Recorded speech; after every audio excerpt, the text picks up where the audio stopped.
క్రీస్తు జయంతి శుభాభివందనాలు. Happy Christmas and merry Christmas. ప్రపంచమంతటా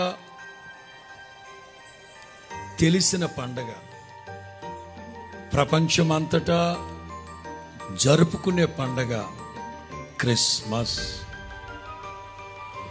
ఆకాశము కింద ఇంచుమించు అందరికీ తెలిసిన పండుగ, జరుపుకునే పండుగ. ఎవరు కాదనలేని నగ్న సత్యం. 2000 సంవత్సరాల క్రితం యేసు క్రీస్తు నరావతారిగా, నజరేయుడైన యేసుగా కన్య మరియ గర్భమందు ప్రపంచపు నడిబొడ్డు బెత్లెహేములో పుట్టారు. స్తోత్రం చెప్పు.